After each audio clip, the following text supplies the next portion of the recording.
Bonsoir à toutes et à tous. Nous allons pouvoir commencer et inaugurer cette conférence intitulée Birmanie, 2 ans après le coup d'État, où en sont la résistance birmane et le soutien de la France et de la communauté internationale.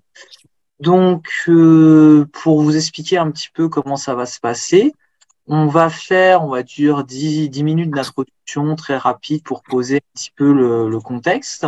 On va se laisser 1 heure où nous, on a pu préparer un certain nombre de questions pour nos intervenantes. Et ensuite, on pourra se laisser le temps de prendre les questions dans la conférence. Donc, pour commencer très rapidement, et ensuite je vais laisser la parole à Lydia, qui co-anime avec moi sur la présentation des intervenants. Donc, sur les modalités techniques, les questions, vous pouvez les poser dans le chat. On va pas les prendre au fur et à mesure. On va essayer généralement de synthétiser des questions et les poser au moment opportun. Mais surtout, n'hésitez pas à poser des questions. On va essayer de les traiter, de toutes les traiter. Donc, il y aura une rediffusion de cette visioconférence sur la chaîne YouTube de la Commission transnationale. Donc, dont on vous mettra le lien dans le chat. Et donc, voilà.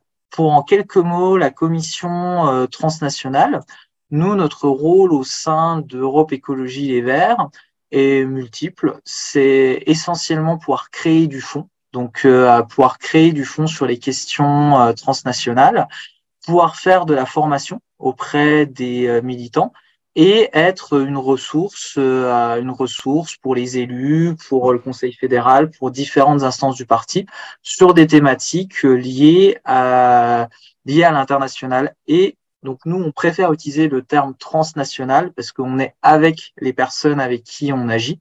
Donc c'est pour ça qu'on préfère utiliser le terme transnational. Donc ces webinaires, en fait, ont un double objectif, celui de former. Donc, ils sont ouverts à toutes et à tous pour pouvoir découvrir des sujets, découvrir des thématiques. Mais c'est aussi, nous, en tant que commission, un lieu qui nourrit notre réflexion. Parce qu'on n'est pas forcément dans les pays, on n'est pas forcément directement concerné. Donc, c'est aussi un espace de réflexion pour nous construire notre réflexion. Donc voilà, et très concrètement, ça c'est un petit peu les missions générales de la commission. Très concrètement, on fait beaucoup de rédaction, de communiqués de presse auprès quand il y a des phénomènes d'actualité. On peut écrire des notes, on peut faire des webinaires, organiser des ateliers pendant les JDE. Donc voici un petit peu nos différentes missions de manière très concrète. Ce qui est très important pour nous aussi, c'est de pouvoir construire une réflexion sur l'international avec une focale écologique. Donc ça, c'est quand même vraiment notre spécificité en tant que commission, de pouvoir relier, et ce qui est quand même une spécificité au sein de voilà des différents partis, des différents instances, de vraiment pouvoir allier international et écologie. Et donc, juste pour donner quelques petits éléments de contexte, on a pu communiquer au moment du coup d'État un communiqué de presse. Donc, je vous le remets dans le channel pour que vous puissiez voir un petit peu, voilà, un exemple concret de ce qu'on peut faire. Peut-être, je sais pas si Françoise, tu veux Françoise qui est co-responsable de la commission avec moi, si tu veux compléter sur ce que je dis, voilà, si j'ai dit repréciser, ou ça te va. Non, non, très bien. Très bien. Ok. Merci Romaric. Romaric est le nouveau co-responsable depuis simplement fin janvier. Donc, Voilà. voilà, c'est pour ça qu'il dit est-ce que je dis, est-ce que je ne dis pas de bêtises? Voilà, Mais j'ai un peu non. l'impression.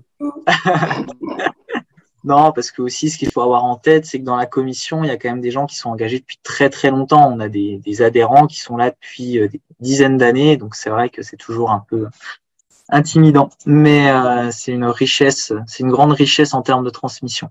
Donc maintenant, je vais laisser la parole à Lydia, qui va présenter plus directement nos intervenantes. Merci. Donc, merci Romaric, parce que je dois vraiment vous remercier la commission transnationale parce que je suis une simple adhérente et j'ai toujours eu une écoute vraiment intéressée et attentive lorsque j'évoquais la cause birmane qui me tient à cœur. Et ben, je vous remercie infiniment, Françoise et toi, d'avoir accepté voilà, cette organisation et de m'avoir fait confiance. C'est la première fois que je vais faire une animation. Je vous demande d'être un petit peu tolérant. Voilà, donc je vais vous présenter les quatre intervenantes, puisque bon, ce soir, ce ne sera que des femmes. Voilà, mon côté féministe est récompensé aussi. Donc en premier, je vais vous présenter Natsumon Hang, qui est la représentante officielle du gouvernement d'unité nationale en France. Donc voilà, en tant que birmane, elle habite en France depuis plusieurs années. Elle était à Paris lorsque l'armée a perpétré son coup d'État le 1er février 2021. Et dès ce moment, elle a participé au mouvement de protestation en tant qu'activiste. Elle a été nommée au poste de représentante en mars 2022 par le ministre des Affaires étrangères de ce gouvernement d'unité nationale et ce ministre, Do Sinmar Hong, lorsqu'un bureau de représentation en France a été créé, c'est lui qui l'a nommé. Convaincue que la justice et la démocratie triompheront dans son pays, elle est déterminée à faire un maximum pour aider la révolution contre la dictature jusqu'à la victoire de son peuple. Voilà, bon, ben, j'espère, Soumone, que j'ai un peu résumé ton engagement. D'autre part, en deuxième intervenante, nous avons Tintin Natar Mint. Donc, Tintin est présidente aussi de l'association Doatu Ensemble pour le Myanmar. Tintin est arrivée en France il y a maintenant 23 ans, donc ça fait quand même un certain temps qu'elle est avec nous. Elle est médecin, épidémiologiste spécialisée dans les vaccins et travaille chez Pfizer. Son parcours politique et activiste date du coup d'État, dernier coup d'État du 1er février 2021, où elle s'est engagée pour soutenir la cause birmane. En plus de son activité donc de médecin, je vous ai dit, elle est cofondatrice de cette association Doatu Ensemble pour le Myanmar, pour faire connaître la culture et l'histoire et la culture du peuple birman. Voilà, donc ensuite, Sophie Brondel, qui est la coordinatrice d'Info Birmanie, une association qui a été fondée en 1996 et qui milite pour la démocratie, les droits humains en Birmanie depuis sa création. Donc, ça fait quand même un bon moment que Info Birmanie est actif pour travailler sur la Birmanie. Et donc, leur but, c'est aussi de relayer les voix de la société civile birmane en France. Et puis, en dernier, voilà, Solène Kinzinmin. Donc, elle est secrétaire générale de l'association de la communauté birmane de France. Kinzinmin Solène est une activiste de la première heure. Son combat en tant que démocrate birmane date de la révolte de 1988. Depuis son arrivée en France en 2003, elle n'a cessé de soutenir son pays et encore plus depuis évidemment le coup d'État de 2021. Et actuellement, elle est secrétaire générale de la communauté birmane de France. Voilà, j'espère que j'ai présenté pas trop mal les quatre intervenantes et je pense que maintenant je vais repasser la parole à Romaric pour commencer un peu vraiment le débat qui est le plus intéressant sur la cause birmane. Juste, je vais rajouter juste une petite précision. Je suis allée en Birmanie il y a 20 ans. Et voilà pourquoi la cause birmane me tient à cœur. Et voilà, je suis heureuse ce soir de pouvoir présenter et soutenir surtout le peuple birman. Voilà, à toi, Romaric. Merci beaucoup. Je vais redonner la parole très rapidement. Donc pour la première question, donc évidemment on a fait une petite présentation rapide, mais n'hésitez pas à rajouter des éléments si vous voulez vous représenter un petit peu, mettre en avant des éléments. Donc première question, quelle situation politique en Birmanie après le coup d'État? Donc pour Tintin. Merci. Bonsoir à tous. Tout d'abord, je remercie énormément pour l'organisation et pour cette initiative, Lydia, parce que tu es toujours avec nous. Ta solidarité, c'est vraiment, ça nous tient au cœur, vraiment. Et merci beaucoup pour cette organisation, la Comité transnational de ELV. Et on en parle très peu de la Birmanie. Quand on parle de la Birmanie en France, d'abord, très peu de gens qui ont entendu parler. Et après, ça c'est beaucoup plus peu de monde qui connaît où il est le pays et beaucoup plus qui les détails et tout ce qui se passe en Birmanie. Donc, pour permettre un petit peu des choses, en fait, j'ai préparé un petit peu de certaines diapos, en fait, c'est pour décrire un petit peu qu'est-ce que c'est le pays et après un petit peu historique et parler un petit peu où est la situation actuelle de la Birmanie. Je me permets de partager l'écran. Je pense que vous voyez ça. Donc,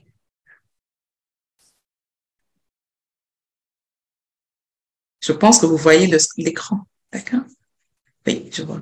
Donc, la Birmanie, c'est un pays en Asie du Sud-Est avec la superficie un peu plus grande que la France. On dirait la France plus Belgique et ça fait un peu la Birmanie. Et par rapport les habitants, on est à peu près équivalent de la France. Donc, on est à peu près la même taille avec la même population en nombre non, mais par contre, on est plutôt rural, un peu plus de 70% du pays est plutôt rural. Donc, Capitol est un Népidoc qui est au centre du pays, à peu près au milieu du pays. Quand on parle de pays, en fait, on a beaucoup d'ethnies. Quand vous voyez dans la carte à gauche, ça c'est un petit peu qui décrit un petit peu la géographie du pays. Donc dans le centre, en fait, c'est plutôt il y a une grande fleuve, ça s'appelle Irrawaddy, qui est origine de Nord. Et après ça, le pays a été un petit peu entouré par des plateaux, par des montagnes aux alentours. C'est une espèce de un petit peu enfermé par géographiquement. Et au centre, c'est plutôt la plaine. Donc, et après, basé ça sur ces choses-là, sur ces montagnes et un petit peu la géographie, à certains plateaux de géographie, le pays constituait énormément d'ethnies, en fait, des minorités ethniques. Et quand je parlais un petit peu d'ethnie, c'est comme vous voyez, au milieu, en fait, ça c'est le blanc qui était vraiment les ethnies Bama. Et ça, c'est vraiment la majorité des ethnies qui représentent à peu près 70%. Mais en même temps, ça c'est au périphérique. Quand vous voyez, il y a plusieurs couleurs qui signifient beaucoup plus d'autres ethnies. Ça, c'est des ethnies minorités. Donc, ça est un point très important pour l'histoire de la Birmanie et également la politique actuelle et également dans le futur. C'est pour ça que je tiens à vraiment décrire, en fait, ça c'est le dispatch des ethnies qui ont majorité Bama et des minorités au périphérique du pays. En termes de religion, à peu près 95%, 85% ou 99%, 89% sont plutôt bouddhistes. Donc, on dit qu'en Birmanie, quand on est Burma, on est bouddhiste. Quand on est bouddhiste, quand on est Burma. Donc, ça certaine domination de bouddhistes et Burma est très important, ce qui joue énormément un rôle central dans la politique de la Birmanie. Je reviendrai sur ce point à peu près s'il y a des questions aussi. Et en même temps, le pays, ça a été colonisé par les Anglais, en fait. Et la colonisation a duré un peu plus de 100 ans, en fait, si on comptait vraiment de première guerre anglo-birmane. Mais par contre, juste avant l'indépendance en 48, la guerre civile a été éclatée. Parce que, en fait, ça, c'est des régions périphériques comme des ethnies, en fait, dans les régions des ethnies, ils souhaiteraient avoir certaines promesses de gouvernement central pour avoir une indépendance ou un État fédéral. Il y avait pas mal de discussions et la guerre civile, pour ceux qui sont vraiment pas en accord avec le gouvernement central, commençaient à prendre les armes depuis en 47. Donc, c'est un pays peut-être malentendu, peut-être enfermé, mais aussi, ça c'est ce qui est important, la Birmanie, c'est un pays avec la guerre civile la plus longue dans la planète. ce qui est vraiment très intéressant. Et la troisième, en fait, ce que je souhaiterais dire aussi, la Birmanie a connu 3 coups d'État. Par rapport à son pays voisin où il y a plus de 26 coups d'État, mais quand même en Birmanie, il n'y avait que 3, mais chaque fois il y en a, le pays s'enferme toute seule et c'est une des raisons on a très peu connu, en fait, la Birmanie dans le monde. Le premier coup d'État a été en 62 et ils ont créé un communiste, mais à la chinoise, mais à la birmane. Ils ont dit République socialiste, vraiment une manière à la birmane. Et après, il y a un éclatement de protestations massives du pays en 88.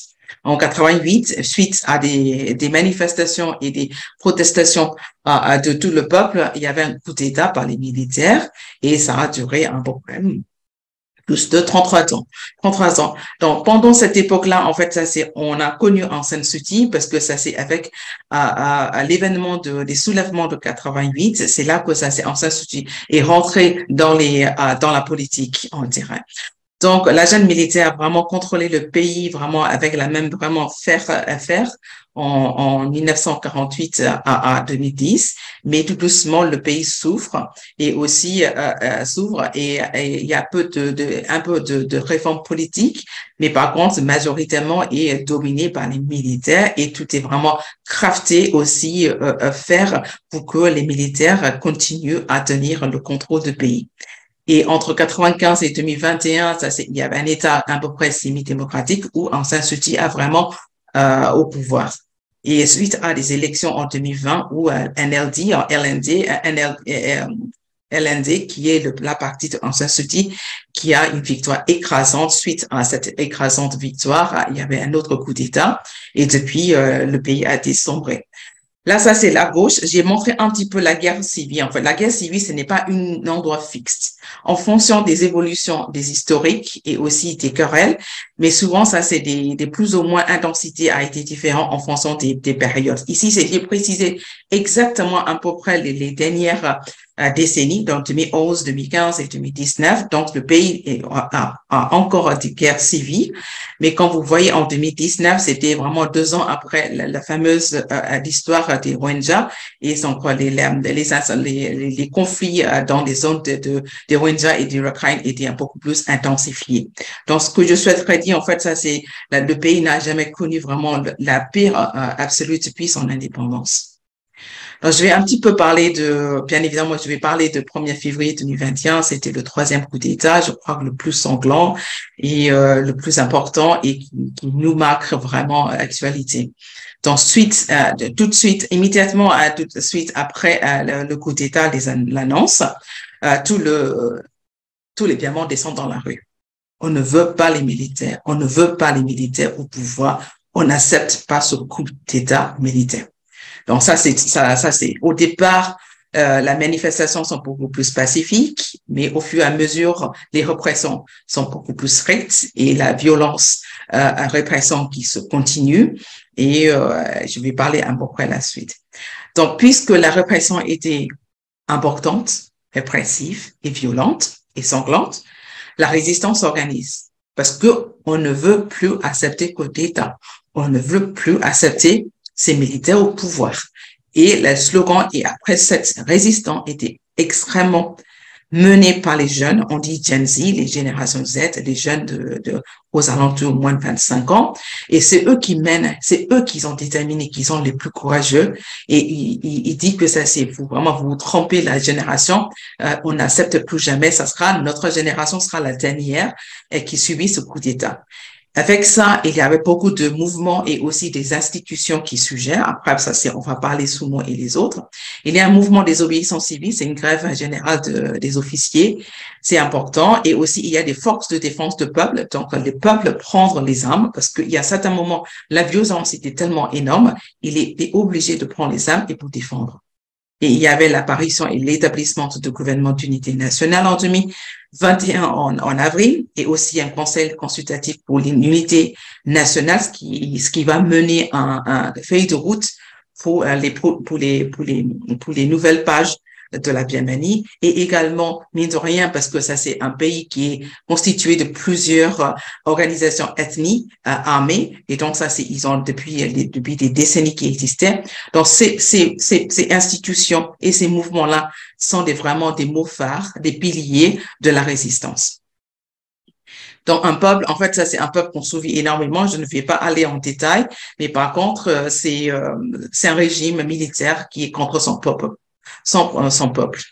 Il cible les civils, il cible les enfants, il arrête des enfants, il met en prison, il tue, il cible des écoles, des immeubles, des bâtiments religieux, et il y a des massacres, et plus ou moins connus, mais par contre, le peuple birman subit vraiment quasi tous les semaines, tous les jours, des massacres divers de taille, mais dans tous les endroits, et ce qui est vraiment remarquablement violente et sanglante. Et j'aimerais bien parler un petit peu bilan humanitaire. Ça, c'est vraiment 2 ans après le coup d'État. Un peu plus de familles d'arrestation. Donc, les arrestations des civils sans raison. Plus de 3400 ont été tués lors de l'arrestation ou en prison. Et à peu près plus de 5000 qui étaient tués, et parce que s'ils ont ciblé dans des civils lors des manifestations ou lors des festivités des villages. Et aussi plus de 50 000 maisons brûlées. Il n'y a pas un seul jour où un village est brûlé en Birmanie. Quand vous voyez dans la carte à gauche, ce sont des zones où l'accès était tellement difficile parce qu'il y a des conflits, et également il y a des incendies, des maisons faites par les militaires. Suite à ces événements et des incendies des villages, et aussi des conflits et des attaques constantes, et également aussi chasser pour ceux qui ont manifesté, pour ceux qui ont suivi les grèves. Donc ça, il y a à peu près 1,5 million de déplacés internes. On estime qu'avec la violence qui continue, on peut y arriver d'ici fin d'année à peu près 2,7 millions, ce qui est assez important. Et à peu près 17,6 millions, ils ont besoin d'aide humanitaire. Autrement dit, 1 sur 3 Birmans ont besoin d'une aide humanitaire. Ce qui est énorme, en fait, pour un pays en si peu de temps qui s'est transformé dans ce sens-là.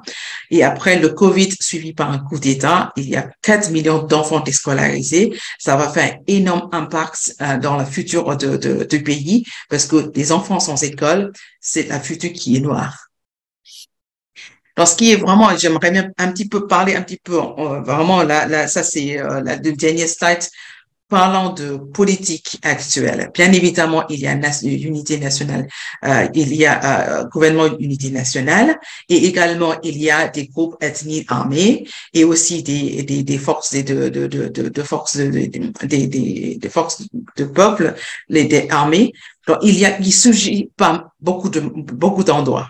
Donc, il y a beaucoup d'affrontements depuis 2 ans, un peu plus de 10 000. Et par contre, puisque le pays, la junte militaire n'a plus de contrôle de 50% de territoire, et ce qui fait le plus, en fait, des frappes aériennes.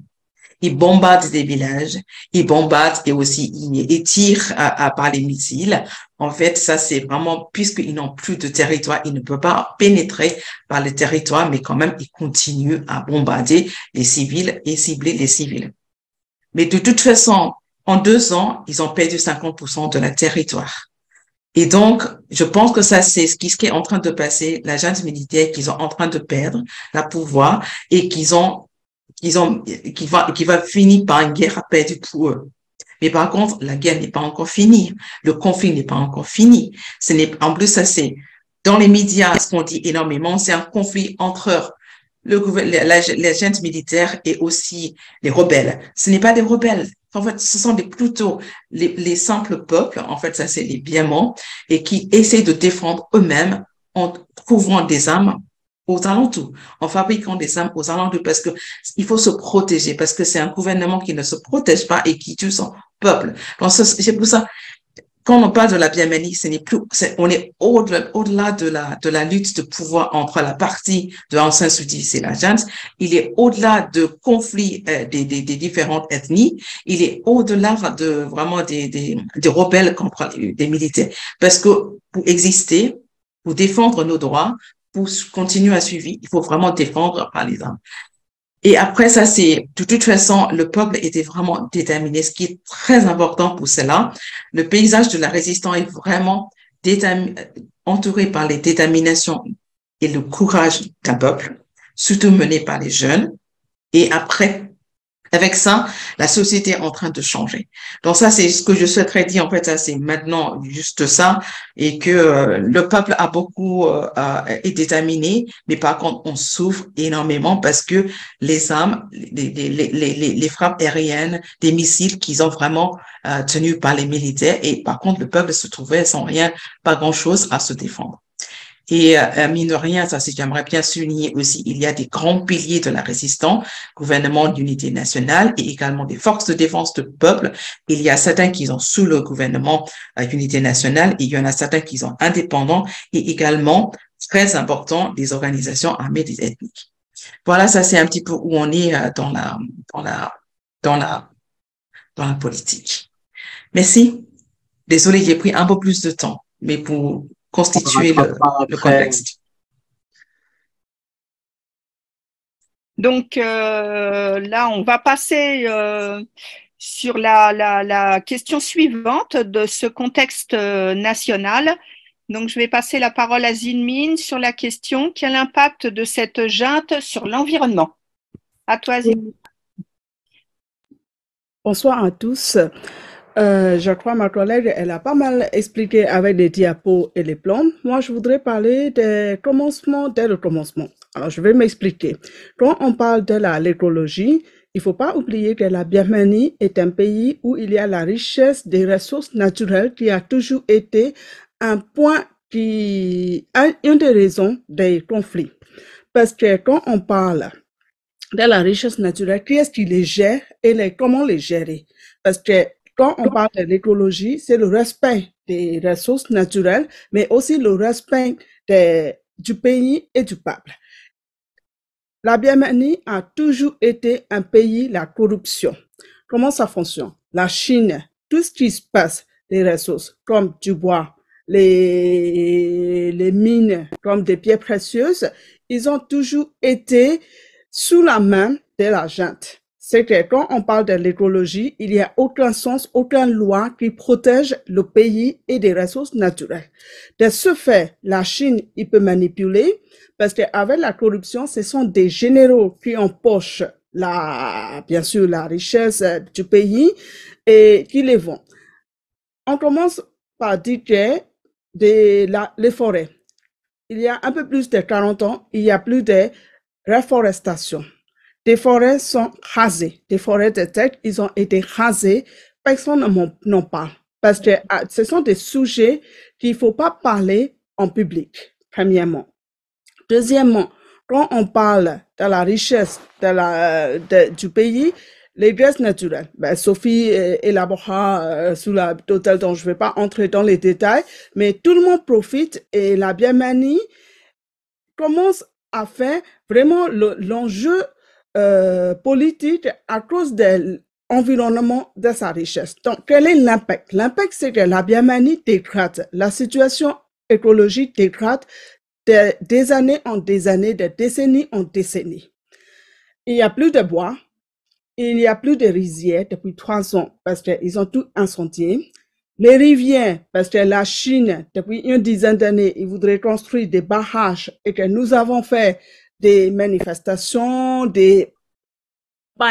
pour faire interdit. C'est vrai qu'ils ont repoussé, mais c'est pas interdit. C'est qu'ils ont encore l'intention de construire. Donc, quand on parle de l'impact écologique, je ne sais pas par où commencer, comment on va protéger. Déjà, tout ce qu'on a perdu, il faut pouvoir stopper. À un moment donné, stop. La Birmanie. Parce qu'en fait, la Chine et la Birmanie, on ne peut pas séparer, ce sont des pays voisins et la seule pays qui donne l'accès à l'océan, c'est la Birmanie. Donc, du coup, la Chine ne veut pas s'acheter et lui, il joue sous les deux plans. Il soutient la junte pour fabriquer, mais il soutient aussi les forces eux, ce sont des ethnies, avec des forces ethniques résistantes, donner le pouvoir. C'est-à-dire, voilà, je vous donne le pouvoir pour acheter les armes, pour faire travail. Et par exemple, quand on parle des chrétiens, l'ethnie chrétienne, ils ont vraiment un enjeu très important pour le barrage sous l'Irrawaddy. Donc, ce sont des choses qui ont très gravement détérioré depuis 40 années et ça va détériorer encore d'ici si ça ne change pas. Donc, quand on parle de l'impact écologique, la Birmanie, c'est pas seulement une affaire politique, c'est aussi l'écologie. Parce que quand il y a plus de forêts, quand il y a plus de rivières, quand il y a plus, qui est-ce qui va sauver les 55 millions? Et personne n'en parle, l'écologie. Là, on va parler des rizières qui les brûlent tous les jours. Toute la région, il n'y en a plus rien. Et on ne peut pas planter, on ne peut plus rien faire. Donc, ce sont des choses qui sont très gravement impactées par la junte depuis 40 années, mais encore pire ces 3 dernières années. Donc, je ne sais pas si j'ai répondu à la question, mais par la suite, je peux compléter. Merci beaucoup. C'est Roderick. Oui, Romaric, c'est toi qui repose la question suivante. Oui. Et donc la question suivante, c'est quelle forme de répression? Et juste point technique entre nous, en fait, on a peut-être, il y avait dans le document, il y avait quelle forme de résistance du peuple birman pour Sun Moon. Et on va peut-être les faire à la suite, en fait, ce sera plus simple. Si ça te dérange pas, c'est plus logique dans le lien, en fait. Donc, et que tout le monde puisse parler une première fois. OK? Bon, et ben je pose la question, quelle forme de répression pour Solène? Alors, moi, en tant que secrétaire général de l'association de la communauté de France, je voudrais parler de la répression qui impacte les Birmans en France. Parce que ma collègue, elle a déjà montré qui impacte déjà la répression dans le pays. Je vais m'expliquer. La Birmanie n'a jamais ouvert diplomatiquement avec les autres pays. De ce fait, les Birmans, pour venir en Europe, spécialement quand on est en France, je parle de France, on n'a pas le droit d'avoir le visa travailleur. Alors, depuis 2015, on commence à avoir facilement le visa étudiant pour venir.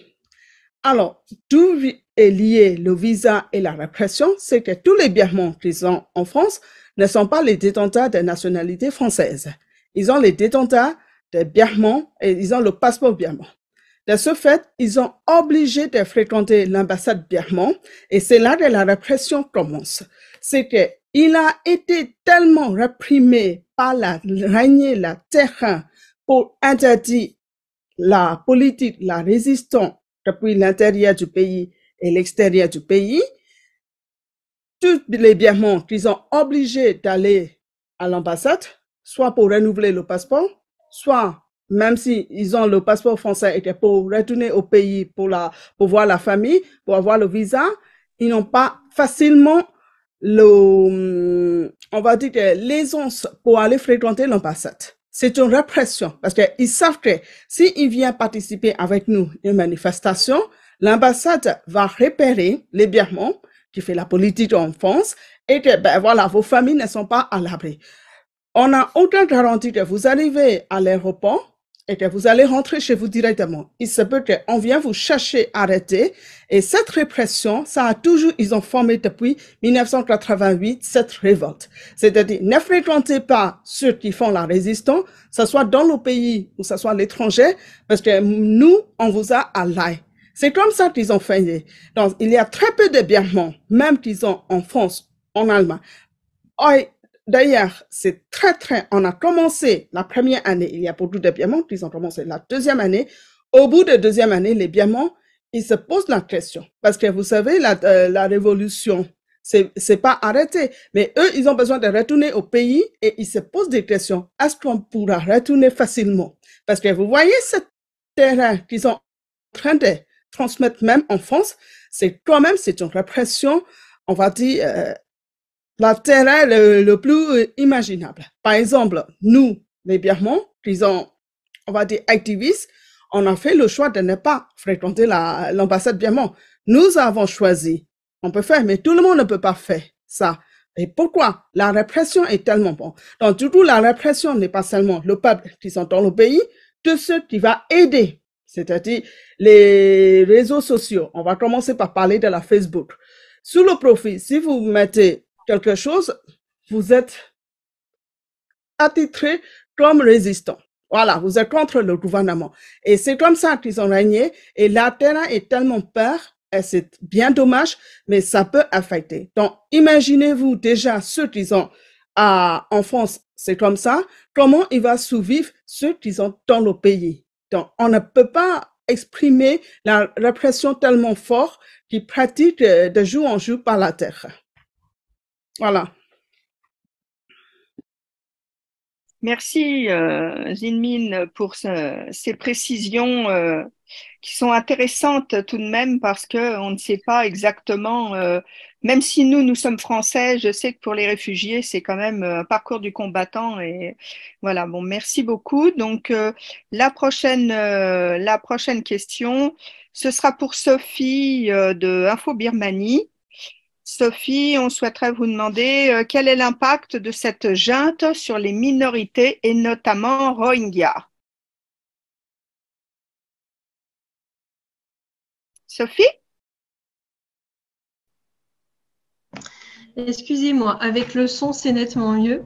Merci pour cette question. Alors évidemment, Tintin Tarmint a déjà apporté des éléments de réponse avec sa présentation et notamment les cartes du pays qu'elle a pu montrer à la fois avant le coup d'État et après. Ce que je souhaiterais dire par rapport à la junte et les minorités, et notamment aux Rohingyas, donc peut-être rappeler que donc les minorités ethniques et religieuses du pays, c'est environ donc 30% de la population, comme le disait Tintin, avec des décennies de guerre et des décennies de persécution, de violations massives des droits humains menées par l'armée contre ces minorités.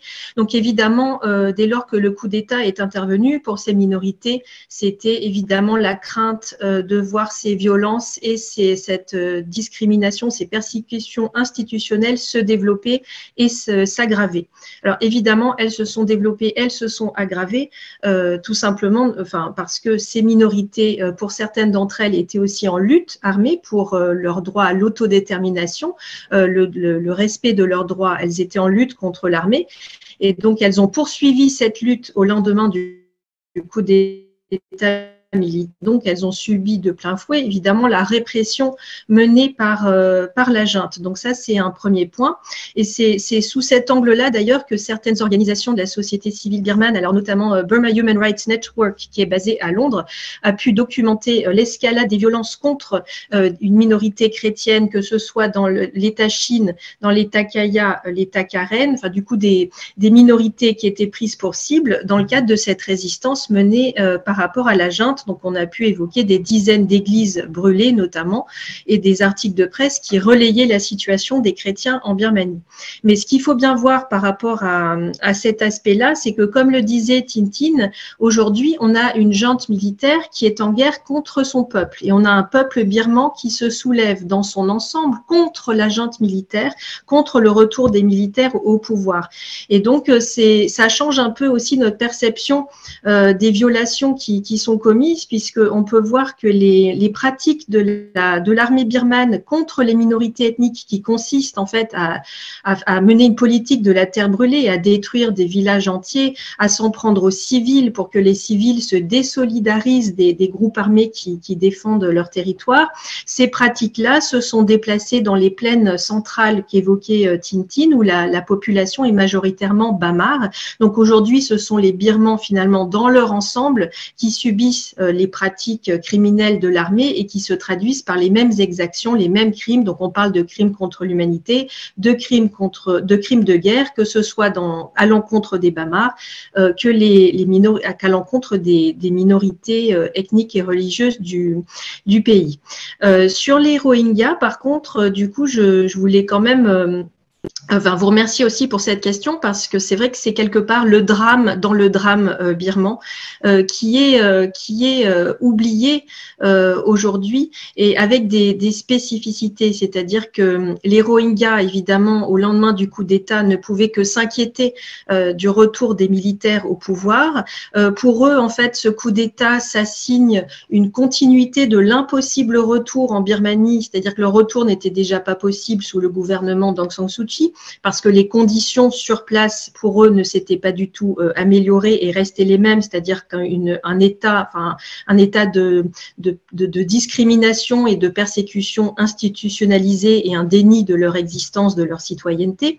Mais évidemment, sous la junte, ça ne peut que s'aggraver et c'est ce qu'on constate pour les Rohingyas qui sont encore dans l'état de Rakhine.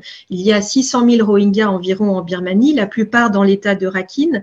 Parmi ces 600 000 Rohingyas, il y a plus de 140 000 Rohingyas qui sont déplacés dans des camps depuis 2012 et qui sont en fait en réalité enfermés dans des conditions absolument effroyables, donc avec des restrictions d'accès à leur liberté de mouvement, à l'éducation, aux soins, etc., à l'accès à l'aide humanitaire. Mais ça, on pourrait dire aussi que les restrictions d'accès à l'aide humanitaire touchent beaucoup de Birmans aujourd'hui. La spécificité, c'est qu'aujourd'hui, la junte instrumentalise la question Rohingya à des fins d'image et de propagande, et c'est assez inquiétant puisqu'elle évoque de nouveau leur rapatriement éventuel en Birmanie, alors qu'on sait très bien qu'il n'y a aucune, enfin les conditions ne sont pas du tout réunies pour un retour, et donc la junte mène un jeu assez dangereux sous la médiation chinoise, dans un contexte où les Rohingyas au Bangladesh vivent aussi des conditions de survie dans les camps surpeuplés du Bangladesh qui sont de plus en plus difficiles, puisqu'il y a aussi la volonté du gouvernement bangladais, à la fois pour des raisons de politique intérieure et aussi parce qu'il est difficile d'accueillir sur le long terme autant de réfugiés. Le gouvernement bangladais a quand même été peu aidé, mais du coup tous ces contextes font que le gouvernement bangladais aussi pousserait éventuellement un rapatriement. Donc on est sur une situation quand même assez dangereuse pour les Rohingyas, puisque le retour en Birmanie n'est absolument pas possible. Et par rapport à cette question des minorités, j'en terminerai par ce que le coup d'État a changé. Finalement, c'est des perceptions nouvelles de la majorité bamar, de la population, sur le sort des minorités ethniques et religieuses, une prise de conscience, alors notamment de cette jeunesse birmane qui veut une Birmanie inclusive et fédérale, qui était déjà mobilisée à travers plusieurs activistes qui défendaient les Rohingyas avant le coup, mais qui étaient malheureusement assez isolés. Mais on peut voir quand même qu'il y a cette lame de fond de changements sociétaux vers une Birmanie inclusive. Alors évidemment, sur fond de division qui reste forte, de problématiques, mais je pense qu'il faut mettre l'accent sur ça, sur ce que le coup d'État peut changer face au fait que les Birmans sont confrontés ensemble à cette violence et politique extrême de la part de la junte.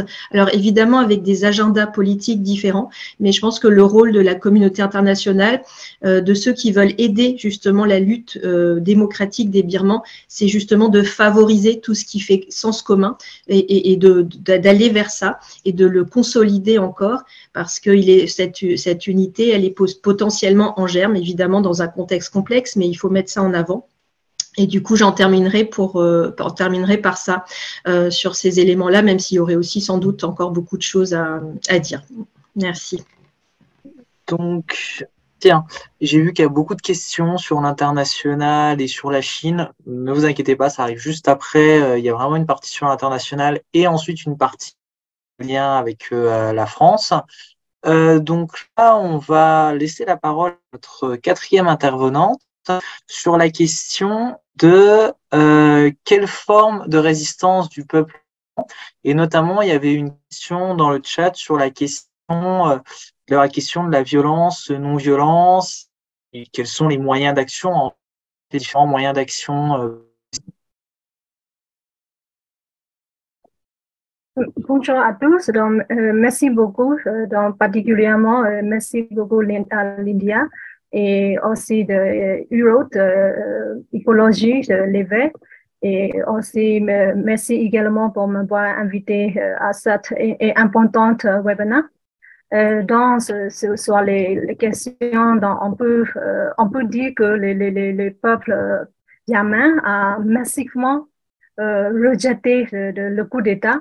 Donc, parce que la résistance qui existait, quand le matin expliqué tout à l'heure, dans les semaines suivantes, le coup en 2021, sous fond de manifestations pacifiques, c'est très différent de ce qui existe actuellement, donc, parce que l'opposition à la junte est structurée et organisé et aussi bien su adapter face à la violence exercée par l'armée.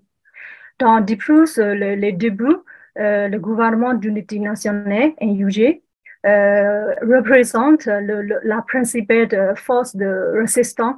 Il est créé en avril de 2021 en réaction au coup d'État parce que c'est le gouvernement légitime du peuple birman issu des élections générales de novembre 2020 remporté par le parti de la Ligue nationale pour la démocratie avec plus de 80% des déboires dans le NUG qui est représentatif de la diversité de la Birmanie parce qu'il est aussi en train de construire pour la première fois dans l'histoire du pays une démocratie fédérale inclusive et pour mettre fin définitivement à la dictature et en associant de tous les groupes ethniques, surtout sur la base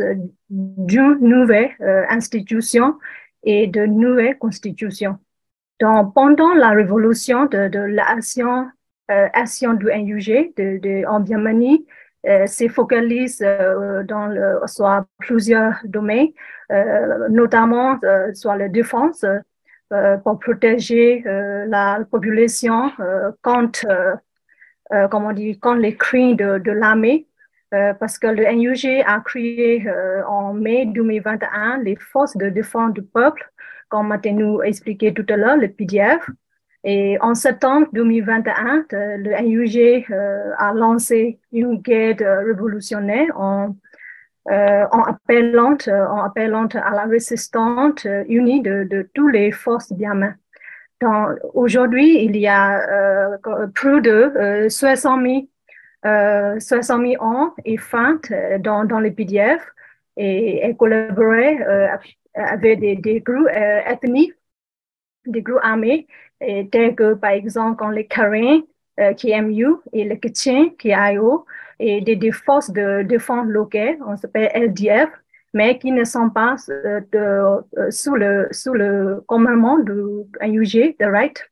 Et en plus, dans le 250 cantons dans lesquels le NUG est implanté, on compte 1500 membres des équipes de défense du peuple du NUG et aussi l'administration du NUG qui totalise ainsi environ 375 000 hommes et femmes supplémentaires. Dans les NUG se bat pour le contrôle du territoire grâce à l'action des PDF parce qu'actuellement et maintenant ils contrôlent au moins 4% du pays et plus de 50% avec les groupes ethniques. Dans les NUG assure aussi sur l'état des droits et aussi fournit grâce à la solidarité de Birman et aux fonctionnaires en désobéissance civile, des services publics, par exemple, aussi aux populations dans les territoires qui le NUG contrôle, et aussi des éducations, des santé, des polices, de justice, et aussi, plus important, c'est l'aide humanitaire pour les déplacés internes. Donc, on peut, quand on parle les résistants, on ne peut pas aussi oublier les jeunes générations. Parce que quand la génération Z participe aussi à la révolution de manière, innovante, par exemple, on développé les logiciels, des applications, des jeux en ligne pour récolter ou pour collecter de l'argent pour la résistance. Mais par contre, pour les gens, est subi de nombreuses défaites sur le terrain parce qu'elle a instauré la loi marché maintenant dans le 46 cartons, soit le 330 et pratique en réponse à la politique de la terre brûlée en commettant des massacres à grande échelle qui touchent particulièrement les civils. Donc, maintenant, elle détruit systématiquement les habitations et moyens de subsistance en utilisant en particulier des avions de chefs fournis par la Russie. Donc, actuellement, c'est plus de 60 000 maisons qui ont été brûlées par la junte. C'est provoquant plus de 1,7 million de déplacés internes. Donc, maintenant, 12 ans après le coup d'État, le peuple entier continue de soutenir le NUG et de résister à la dictature. Et le régime militaire est combattu dans presque de 90% des cantons de Birmanie. Mais la dictature met en ligne a admis qu'il ne pouvait pas tenir les fausses élections qu'il projette d'organiser à cause d'une situation hors de contrôle. Merci. Oui. Non, c'était juste qu'il y avait une question dans le chat et pendant que Souleymane avait la question sur la localisation du gouvernement désolé, je suis fatigué un peu, du gouvernement d'unité nationale. J'en profite pendant que tu avais la parole, il y avait une question dans le chat dessus. Et désolé, Lia. Oui, merci pour la question. Localisation de le gouvernement d'unité nationale, c'est ça? Si c'est bien, c'est la question. Et donc, oui, c'est pour le gouvernement d'unité nationale. Quand Matin aussi peut expliquer un peu après le coup d'État, parce que dans le gouvernement d'unité, c'est bien des élections 2020. Donc, c'est le plupart, c'est le monde de NED. Donc, après le coup d'État, ils sont très menacés par la junte. Donc, beaucoup et besoin ou doivent quitter le pays. Donc, et certains besoin de demander d'asile. Et donc, mais jusqu'à maintenant, il n'y a pas mais beaucoup de, comment dire, les ministres, quand les vice-présidents, ils sont toujours sur le terrain dans le Birmanie. Merci. Merci Soumone. Donc, je vais reprendre un peu la main pour reposer une question qui était dans le chat à toi, Zinmin. Quelqu'un demande si vous pouvez éclairer sur les postures d'Aung San Suu Kyi, puisqu'elle a été reçue en France et qu'elle a eu notamment le prix Nobel de la paix. Et cela a donné une image assez difficile par rapport à ses actions ou non-actions par rapport aux minorités. Bon, notamment, c'est vrai que ça a beaucoup parlé ici en France au moment de la répression contre les Rohingyas. Si tu peux un petit peu répondre à cette question, Zinmin. C'est une question où il y a l'enjeu politique est très important. Donc, je vais essayer de d'abord éclaircir le point. Et Sophie, tu pourras m'aider parce que ça, peut-être tu sauras m'aider si je fais l'erreur. D'accord? Je demande. Voilà. Avant de parler de Aung San Suu Kyi, il faut parler de la révolte 1988. C'est une grande révolte contre le coup d'État. C'est là qu'il y a eu la deuxième coup d'État. D'accord? Et après ce coup d'État, la junte a été transformé le pays, comment dirais-je, un pays de souveraineté. En fait, la junte qui veut vraiment avoir la dictature totale. Parce que ça a commencé avec les manifestations. De ce fait, Aung San Suu Kyi n'est pas politicien. Ce sont des jeunes comme 2021, ce sont des gens qui ont commencé la révolte. Sauf que Aung San Suu Kyi, elle a deux choses très importantes. D'abord, elle est la fille du général Aung San, qui est notre père qui a eu l'indépendance par les mains des Anglais. Donc, elle a cette histoire qui est assez immense. Et deuxième chose est que Poyum Birman, elle a la notoriété international. Je vais expliquer. Parce que la Birmanie est tellement fermée que pour parler de la situation de la Birmanie à l'étranger, de la position, Aung San Suu Kyi, c'était le mieux placé. Donc, les jeunes étudiants chefs qui ont mené la révolte 1988 a décidé de mettre Aung San Suu Kyi en tête de cette révolte en tant que chef de la politique. Et c'est comme ça qu'elle est arrivée dans le milieu politique. C'est là qu'elle a commencé. Alors, moi, je reviens sur les Rohingyas. Avant de parler de la Aung San Suu Kyi et des Rohingyas, ça a commencé comment les problèmes des Rohingyas? En tant que Birman, je ne suis jamais nié que les Rohingyas a eu bien des génocides. Il y a eu des répressions humanitaires. J'ai toujours été reconnu. Sauf que, il faut savoir qu'il y a beaucoup de propagande. Et quand, en tant que musulman, un musulman birman qui défendrait des Rohingyas, on vous dit que, ah oui, vous voulez quitter le pays. Est-ce que vous voulez partir en Inde? En fait, dans la répression des musulmans birmans qui sont dans le pays, pour ne pas défendre des Rohingyas, pour ne pas crier au secours à la main des Rohingyas. Parce que la gente a utilisé les étudiants. Il avait vu que les étudiants ont commencé la révolte en 1988. Ils ont dispersé les universités à l'extérieur du pays pour écarter. Et il y a eu la révolte des moines en 2007. C'est ça, Sophie? En 2007, la révolution safran par les moines. Ils ont vu que les Birmans, ils ont pratiquants et ils ont les bouddhistes. Donc, du coup, pour avoir cette manipulation, il suffisait qu'on crée un conflit religieux entre les bouddhistes et les Rohingyas, avant de réprimander la génocide qui a été eu pour les Rohingyas. Parce que les Rohingyas, tout simplement, il y a deux Rohingyas. L'argent, tant qu'il y a des Rohingyas qui payent la richesse, toute la richesse pour passer un tiers pays en Thaïlande ou en Malaisie, ils ferment les yeux. Par contre, ceux qui ne peuvent pas payer, ils déracinent des villages entiers, ils les brûlent, tout ça.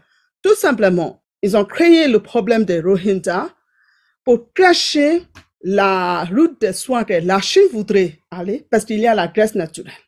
Et cette graisse devait exploiter par les Chinois, parce qu'à ce moment-là, il y avait le Daewoo, l'entreprise sud-coréenne voudrait entreprise cette graisse-là, et ils ne veulent pas. Donc, ils ont fait la génocide sur les Rohingyas juste pour changer qu'on ne fait pas attention la Chine qui viendrait chercher le graisse à l'État Rakhine. Donc, ils ont trouvé le pion, ce sont des Rohingyas. C'est comme ça qu'ils ont commencé.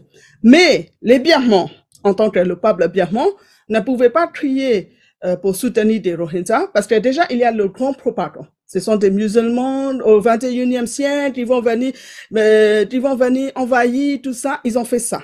Pas les moins, pendant les fêtes religieuses. Ça, c'est la première propagande. Deuxième propagande, c'est que quand Aung San Suu Kyi, elle est arrivée au pouvoir, elle n'a pas totalement tous les pouvoirs politiques. C'est vraiment, le gouvernement est parti en deux. Il y a officiel gouvernement qui a été par les pouvoirs Aung San Suu Kyi, et il y a sous-gouvernement qui avait pris 3 ministres, dont le ministre de l'Intérieur, qui est au pouvoir, contrôlé par la junte. Donc, c'est très facile à jeter la faute sur les Birmans et sur Aung San Suu Kyi que c'est nous. Or, c'est l'armée birmane qui a fait que Aung San Suu Kyi n'a aucun pouvoir de les faire arrêter des massacres, tout ça. Donc, quand Aung San Suu Kyi a été au pouvoir, effectivement, il y a eu la génocide. Effectivement, les Rohingyas ont été. Sauf que quand elle quitte le pays, elle n'a aucune liberté d'exprimer sur ses faits parce que ça veut dire qu'elle devait elle devait dire que voilà, oui, je n'ai aucun pouvoir pour gérer ce pays. Or, à ce moment-là, elle est le chef du pays, n'oubliez pas. Donc, bien sûr, il y avait 2 journalistes qui ont montré des villages Rohingyas qui ont été emprisonnés avec des loups de pension et les Rohingyas. Mais moi, enfin, quand je parle de moi en tant que Birman, je peux tout à fait comprendre, j'ai pas besoin de lire les articles, tout ça, les Rohingyas génocidés, parce que cette forme de génocide, cette forme de répression, ils ont fait depuis plus de 70 ans. Ils ont fait la même chose avec les ethnies de Karen. Il y a beaucoup de sous-ethnies qui ont été génocidés et ils n'existent plus ce jour-là. Ils ont utilisé le viol comme une arme. Donc, du coup, c'est vrai qu'Aung San Suu Kyi a été très malmenée par les médias. Et c'est vrai qu'il y a eu de conflits. Nous, en tant que Birmans, on était un petit peu mal comprises. Pourquoi Aung San Suu Kyi ne criait pas pour les Rohingyas? Il ne défendait pas.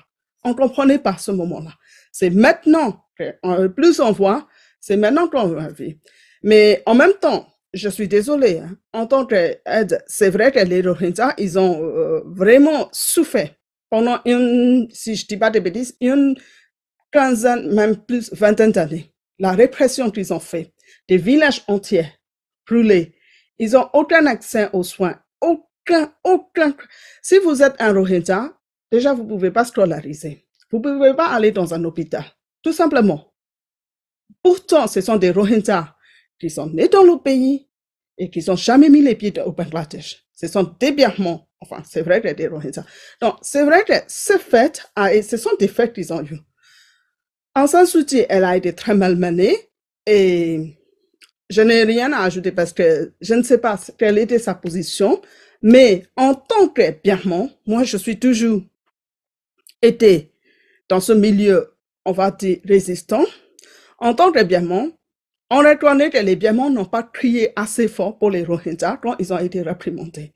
Ça ne veut pas dire qu'on n'a pas été la pitié ou quelque chose. C'est tout simplement, tout le pays a été propagande, tout a été malmené. Et Aung San Suu Kyi, d'une part, je pense qu'elle a été la même chose parce que, en tant que président, elle n'a pas eu tous les rapports que l'armée Birmane avait fait.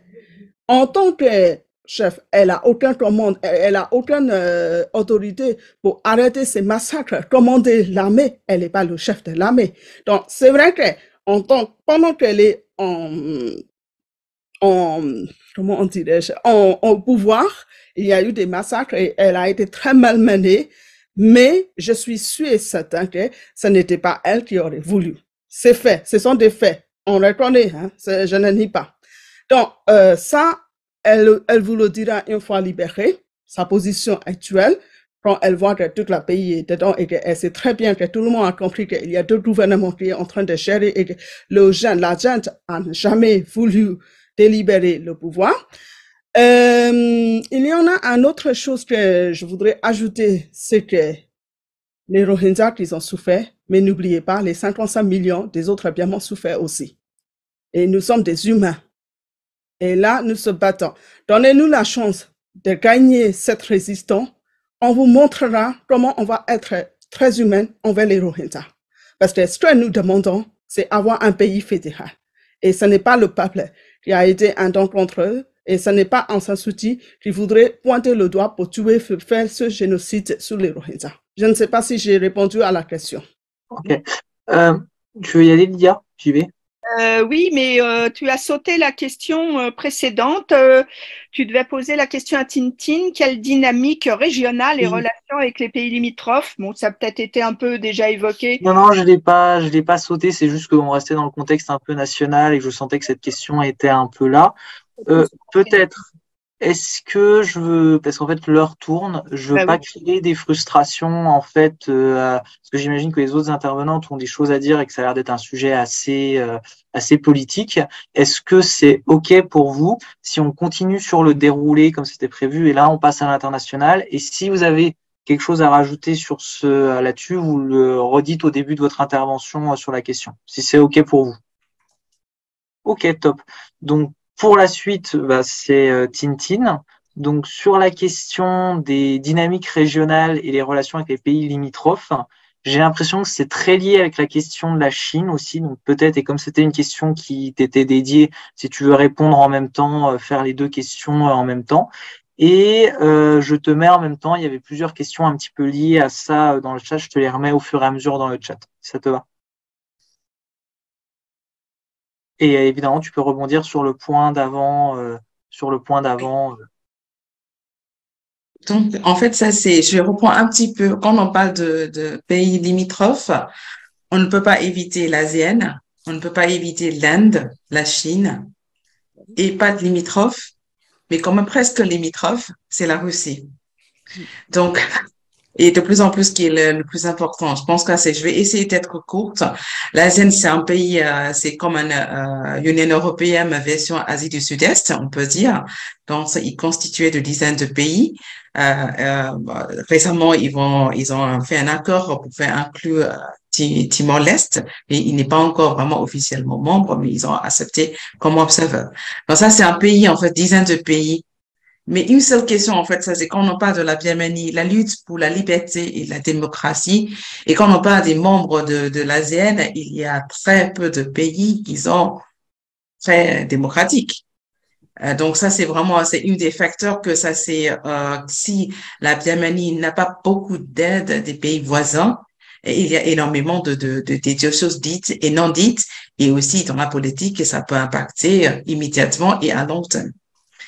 Et pour parler un peu plus, parce que c'est quand on avait la Birmanie a déjà le coup d'État et les répressions violentes et les atrocités qui ont commencé, et d'un coup, le monde entier dit que c'est un pays, tout d'abord, ils ont dit c'est un problème interne de la Birmanie. Et après, ils ont dit, bon, c'est quand même des atrocités inhumaines, c'est quand même ça, il faut gérer. Et d'un coup, peut-être c'est un problème Asie du Sud-Est. Donc, gérer l'ASEAN, laisser gérer l'ASEAN, et tout en disant que ils s'alignent, et derrière l'ASEAN, par exemple, l'Union européenne, la France y compris, et aussi les États-Unis, de qui on soutient l'ASEAN pour faire gérer des choses. Et donc, pour les premières un petit peu magie qu'ils ont sorti, l'ASEAN, c'était le 24 avril 2021, c'était 4 mois après le coup d'État.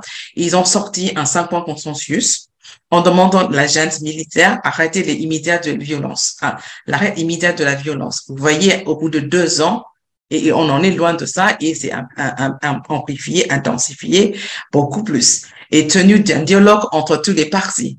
Comment on peut se dialoguer avec quelqu'un qui nous tue? Et comment on peut tenir un dialogue, surtout non violent ici, descendre dans la rue pour se manifester ce qu'on souhaitait, nos volontés, et ben ça se finit par soit en prison, soit tué, soit bain de sang. Il est extrêmement impossible et réaliste de tenir un dialogue non violent avec des partis qui n'ont que langage tué et aussi des armes et aussi la violence. Et la troisième, la nomination d'un envoyé spécial, ça a été tenu, mais cet envoyé spécial qui ne rencontre, qui font que des meetings avec la junte. Mais puisque la junte ne laisse pas faire des rencontres avec des autres partis, il était plutôt une espèce de marionnette de la junte, et ça n'a pas été efficace et c'était vraiment inutile. Et après l'autorisation de l'aide humanitaire, comme vous avez vu, en fait, il y a 1,5 million IDP, des déplacés internes, et il y a beaucoup de filles, en fait, ça c'est vers la Thaïlande et aussi vers l'Inde, mais personne ne l'aide. Donc, l'ASEAN ne l'aide pas vraiment, même ils ont arrêté certains virements qu'ils ont sans papier à la frontière thaïlandaise, renvoyé à la junte, et ce qui est vraiment inhumain, ce qui était vraiment, ça viole beaucoup des réglementations des réfugiés internationaux. Et après, je pense que ça, c'est il y avait 5 points consensus, ça fait 2 ans, tout le monde en parle sans cesse, mais sans faire bouger des choses. Et en cet intervalle, la communauté internationale, y compris la France, y compris l'Europe, y compris les États-Unis, ne bouge pas grand-chose. Ils ne font que des déclarations belles et beaux, mais par contre, il n'y a pas d'acte. En fait, ça, c'est qui peut aider les réfugiés politiques, soit à l'intérieur, ou soit à la périphérique, ou soit en Europe ou ailleurs. Et en même temps, au début de l'année dernière, l'ASEAN était présidence par intérim, l'un après l'autre.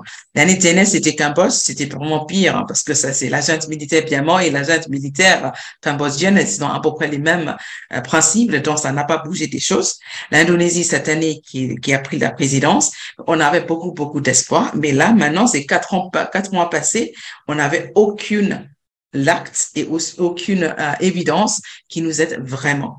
Donc là, ça, c'est peut-être là, j'aimerais bien parler un petit peu la Chine. Parce que quand vous voyez l'Asie du Sud-Est, par exemple, il y a Laos. Laos, quand même, il est très pris par les Chinois, par la Chine. Et aussi en Asie du Sud-Est, et surtout péninsule, il y a beaucoup d'influence de la Chine. Donc, c'est pour ça peut-être aussi, chaque fois il peut y avoir quelque chose de l'asienne, il faut un consensus absolu de 10 pays et il est extrêmement impossible, comme à l'ONU avec tous les pays votèrent les vétos et tous les pays votaient quelque chose, mais c'était toujours le blocage de la Chine et blocage de la Russie. Il y a très peu de choses qui s'évoluaient dans le bon sens. C'est à peu près la même chose en asienne, ce qui s'est en train de passer. Les pays asiatiques, sous l'emprise de la Chine, directe ou indirecte, il est bloqué. Mais par contre, l'Europe, la France, en s'alignant derrière l'ASEAN, ça aussi, c'est une ignorance vis-à-vis de la violence qui se passe en Birmanie. Deuxième, quand on parle de la Chine, en fait, il ne faut pas oublier que là, ça c'est comme une cicatrice très laide et très atroce pour nous. Ça c'est, on voit le gazoduc qui traverse et qui fait le lien avec la mer qui fait un accès à l'océan Indien. Donc ça, il y a un gazoduc. Vous voyez, en fait, il y a un intérêt énorme. Ce gazoduc était depuis les années, je crois, 2010 qu'ils ont commencé et ça a été vraiment actuellement, il est là. Donc ça, c'est la prise de Chine, l'influence de la Chine existait depuis des décennies en Birmanie. C'est un soutien absolu militaire, politique et économique de la junte et aussi des militaires et aussi des membres et des familles des militaires en créant plusieurs sortes d'économies, un conglomérat. Donc, il y a énormément de liens avec la Chine. Donc, je pense que ça, c'est important. De regarder la Chine. J'aimerais bien un petit peu parler de l'Inde aussi, on en parle très peu. Quand on regarde des armes, il y avait une question que j'ai vue, en fait, ça c'est le fournisseur des armes. Bien évidemment, le premier fournisseur sont vraiment la Chine et la Russie, mais mine de rien, en fait, l'Inde, et c'est aussi quatrième qui est classé, en fait, qui fournit des armes. Donc, quand il y a des réfugiés vers Mizoram et vers l'Inde, en fait, il n'y a absolument pas un volontaire de gouvernement central de l'Inde qui peut aider, qui peut accueillir ces réfugiés. Donc, c'est vraiment, la Birmanie est complètement coincée entre deux gérants qui aident la junte dans le sens militaire, économique et ce qui est vraiment très, très difficile. La dernière nouvelle, j'aimerais bien vous mettre un petit peu en amende et c'est la Russie. Très récemment, depuis une semaine, on a appris que la Russie, qui peut emporter, et je sais pas comment on dit ça, approvisionner la Chine, leur pétrole à travers la Birmanie. Comme vous voyez ici, ils peuvent faire acheminer le pétrole par les bateaux ici. Et après ça, il peut faire passer le gaz et aussi le pétrole à travers ce gazoduc et le pipeline de pétrole et qui peut approvisionner aussi la Chine de pétrole. Donc maintenant, la Russie, Birmanie et aussi la Chine, tous les trois font un énorme conglomérat et aussi une énorme machine de business, de économique et aussi autour de pétrole. Je pense que ça c'est important de souligner tout ce qui se passe en Birmanie est vraiment étroitement lié à la Chine et maintenant avec l'intervention de Russie et la junte est devenu à peu près un fils adoptif de la Russie aussi, avec tout ce qui se passe. Donc, il ne faut surtout pas oublier, si l'Europe prend la main ou aussi prend des mesures très tardivement, l'Asie du Sud-Est, à travers de la Birmanie, ils n'ont rien à gagner, Indo-Pacifique, ils n'ont rien à gagner pour la péninsule, Indochine et en Asie du Sud-Est. Donc, je ne sais pas si j'ai répondu à la question, mais voilà, ça c'est les enjeux des pays limitrophes et la Chine sur la Birmanie et ça peut impacter énormément l'Asie du Sud-Est et Indo-Pacifique.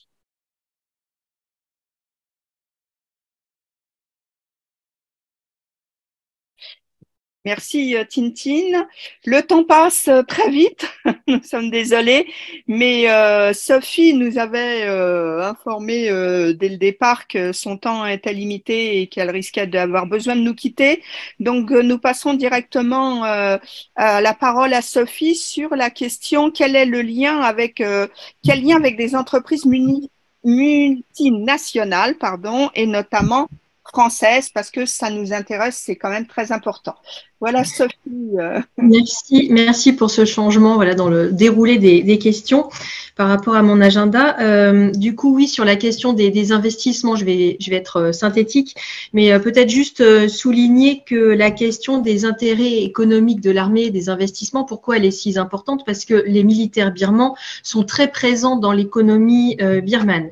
Il y a deux grands conglomérats qui s'appellent MEHL et MEC, qui comprennent à eux seuls plus de 106 entreprises, des filiales dans tous les secteurs de l'économie, tourisme, banque, télécommunications, mines, etc., manufacture. Donc, dans ce contexte-là, du coup d'État, il faut bien souligner que le rôle, les intérêts économiques de l'armée avaient été mis en avant par des experts indépendants de l'ONU dès 2019. Ils avaient essayé de lister les entreprises liées à l'armée birmane et des entreprises étrangères qui finançaient à l'époque les militaires par rapport aux crimes qui étaient commis contre les Rohingyas et d'autres minorités. Alors évidemment, ces enjeux des investissements sont redevenus très importants et ont pris de l'ampleur au lendemain du coup d'État militaire.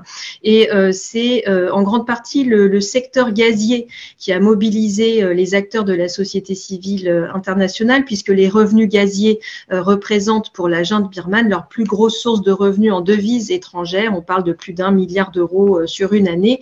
Et évidemment, pour ce qui nous concerne en France, évidemment, c'est le rôle de Total qui était de nouveau mis en avant par la société civile birmane à l'international et évidemment par nous en France à notre niveau.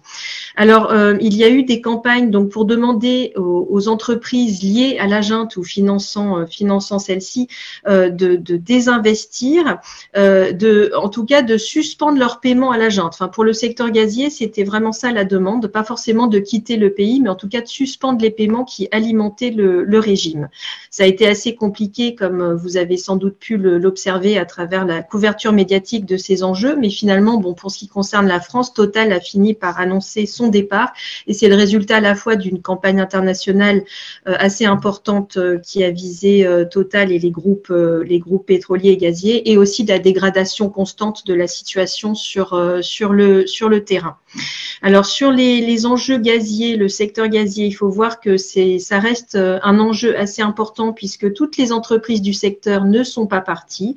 Chevron est en train de céder ses parts et finalement Total a cédé ses parts à un l'opérateur thaïlandais. Donc, du coup, les revenus gaziers continuent d'alimenter la junte. Donc, le gros enjeu pour la junte, c'est les sanctions contre la MOGE, la Myanmar Oil and Gas Enterprise. C'est un organisme, en fait, étatique qui gère le secteur et donc qui alimente la junte en revenus, de fait. Et il faut bien voir que l'Union européenne a placé la MOGE sous sanction, mais pas les États-Unis. Et donc, on attend beaucoup que les États-Unis franchissent ce pas, puisque la loi américaine a une portée extraterritoriale, c'est-à-dire que dès lors que les Américains prendraient des sanctions contre la MOGE, toutes les entreprises seraient obligées de s'y plier, quelle que soit leur nationalité. Et donc notamment l'opérateur thaïlandais du champ gazier Yadana, autrefois opéré par Total, qui continue d'alimenter la junte en millions de dollars. Ce qu'on peut dire par rapport aux investissements, c'est que depuis le coup d'État, il y a quand même un certain nombre d'entreprises qui ont quitté la Birmanie, qui ont désinvesti. Ça, c'est quand même, il y a une lame de fond. C'est de la mobilisation d'activistes qui contribuent largement à ce phénomène, notamment un groupe d'activistes birmans qui agissent sous couvert Justice for Myanmar, aussi Blood Money Campaign, qui sont très actifs pour identifier les entreprises qui sont liées à la junte, les entreprises étrangères et qui sont qui ont des investissements aussi problématiques. Donc, elle continue ce travail d'identification. Sur le volet français, ce que je voudrais souligner, c'est que du coup, ce travail de vigilance, d'identification d'intérêts économiques français en Birmanie qui serait problématique continue. Il y a des interpellations non publiques qui ont été faites récemment et des entreprises qui ont des investissements problématiques en Birmanie et qui feront sûrement l'objet d'une interpellation cette année années, mais je n'en dis pas plus à ce stade. En tout cas, c'est sûr que pour la France, puisque du coup, je vais peut-être finir par ça, pour la France, même bien que Total soit parti, il reste que la France a une responsabilité historique par rapport au financement qui a pu être fait de la junte dès lors que Total est arrivé dans les années 90 en pleine junte militaire. Il est certain que cette arrivée a contribué à alimenter un régime déjà sanguinaire et criminel en devise pendant de longues années. Et donc, il y a une responsabilité qui reste là. Notre pays a un rôle et une responsabilité. Il devrait être à la hauteur en fait de cette responsabilité. Et je pense qu'il y a aussi la question que Total en fait a cédé ses parts finalement à l'opérateur thaïlandais et puis une partie de ses parts à la MOJ qui est désormais sous sanctions européennes. Et il faut souligner que les sanctions européennes contre la MOJ ont été prises avec un système d'exemption qui a permis à Total de céder ses parts sans en être inquiété. Donc tout ça était quand même du sur-mesure et ce n'est pas à notre honneur. Je trouve qu'on a manqué de courage politique en France pour demander à toutes les entreprises françaises, à tous les acteurs économiques d'être exemplaires en la matière, de couper tout lien, d'être vigilants sur ces questions. On a manqué de paroles fortes et d'engagement fort sur ces sujets. Et ça rejoint le fait que finalement, la période d'ouverture politique que la Birmanie a connue à partir du début des années 2010 était pour certains États et certains acteurs économiques surtout une aubaine d'investissement économique et qu'on s'est un peu assis sur les droits de l'homme et la question de savoir si cette ouverture démocratique, cette transition en était vraiment une. Ça explique aussi la complaisance qu'on a pu avoir par rapport à la situation qui se déroulait dans le pays. Les investissements étaient mis en avant avec l'argument fallacieux de dire que voilà le développement économique allait apporter les droits humains. Enfin, on a déjà entendu ça dans d'autres contextes et on voit bien que malheureusement, il n'en est rien. Et donc, la Birmanie a payé le prix aussi de cette vision. Il est temps de remettre les droits de l'homme au cœur de nos investissements et heureusement que la société civile se mobilise en ce sens. Il y a encore beaucoup à faire et les Birmans eux-mêmes appellent au boycott des entreprises militaires. Il y a une énorme campagne de boycott en Birmanie qui s'est développée, notamment par rapport aux bières birmanes, par exemple. Vous prenez ce produit de consommation anodin, et bien consommer telle ou telle bière en Birmanie, c'est financer la junte et les Birmans ont eux-mêmes développé cette campagne de boycott en Birmanie. Donc à nous en fait aussi d'être exemplaires à notre niveau dans nos pays respectifs pour relayer la volonté du peuple birman de tarir tous les revenus économiques et financiers de ces militaires. Chaque geste compte et on le voit même à travers la consommation d'une bière, puisque Justice for Myanmar mène actuellement une campagne sur des grands groupes de bière, Heineken, etc., qui, par leur partenariat en Birmanie, finalement, alimentent un régime criminel. Donc, il y a beaucoup à faire sur ce volet-là, et je dirais que ça, c'est un domaine, enfin, couper les revenus de la junte à tous les niveaux, s'assurer qu'on n'a aucun lien économique indirect ou direct avec ces criminels, c'est une priorité de la communauté internationale, et il faut poursuivre dans ce sens. Merci beaucoup, Sophie, parce que c'était très, très important, ce sujet. Marie, tu reprends la main? Ouais, je reprends, oui, merci. Et faire une liste de tous les produits à boycotter. Oui. Non, mais franchement. Donc, on va maintenant se recentrer plus sur l'Occident et qu'est-ce que nous, on peut faire en tant que parti politique. Donc, on va laisser la parole à Simone et on va fusionner, juste pour que tu vois où c'est qu'on en est, on fusionne les deux questions que tu avais, qui est quelle réaction des institutions occidentales et quelle forme de résistance, quelle réaction de la diplomatie française. Donc, on essaye de fusionner les deux. Et n'hésitez pas, parce que l'heure tourne, à remettre, si on n'a pas répondu à certaines questions, à les remettre dans le chat et à faire un coup de moulinette. Oui, soit des réactions de institutions occidentales, dans les institutions occidentales ont largement dénoncé ce coup d'État. Jusqu'à présent, les soutiens de démocratie occidentale, notamment quand les États-Unis, les Royaumes-Unis et les Unions européennes et aussi l'Australie, c'est limité à des condamnations régulièrement et des sanctions. Dans certains pays, quand les États-Unis et le Royaume-Uni maintenant ont publiquement affiché le soutien au gouvernement d'unité nationale en organisant des rencontres de haut niveau avec la ministre des Affaires étrangères du NUG, dans des institutions quand le Parlement européen aussi ont reconnu le NUG comme représentant légitime du peuple birman. Mais il est temps de passer à un nouveau niveau supérieur et d'apporter un soutien logistique concret à la résistance conduite par le NUG. Et donc, par exemple, maintenant, dès que le Burma Act comment on dit, adopté par des États-Unis qui autorise une aide non-l'aide et à la résistance et montre que des actions sont possibles. Donc, c'est de plus la résolution de 2669 du Conseil de sécurité de l'ONU adoptée en décembre pour résoudre la crise en Birmanie en appelant à des actions concrètes et immédiates. Donc maintenant, de manière générale, la communauté internationale et les pays occidentaux font porter à l'Asien la responsabilité de la sortie de la crise et avec un consensus en 5 points et a été négocié en avril 2021 avec la dictature birmane pour cesser les violences et établir un dialogue. Mais jusqu'à maintenant, aucun progrès n'a été enregistré à cause de l'attitude de la gente. Et c'est obvious parce qu'elle est divisée sur la question et l'Asien lui-même ne peut pas résoudre cette crise, tout ça. Donc, à cause de aussi son principe de non-ingérence et de son fonctionnement au consensus.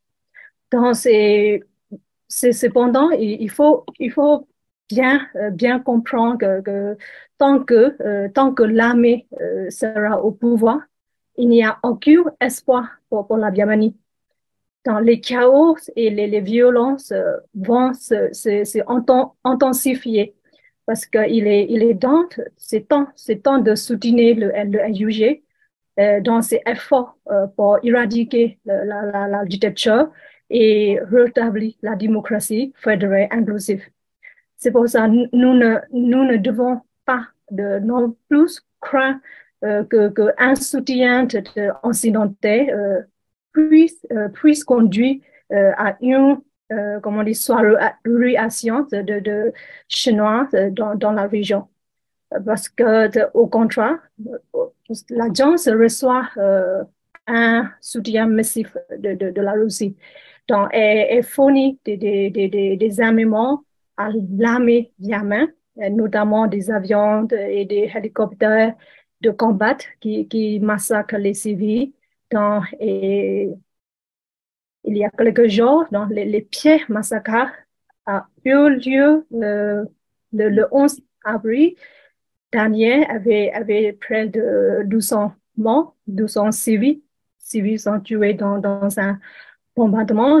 Cela inclut les petits bébés, les femmes, les personnes âgées.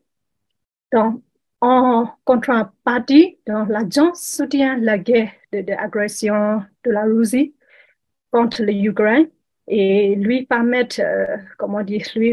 d'étendre sa politique indo-pacifique en Asie.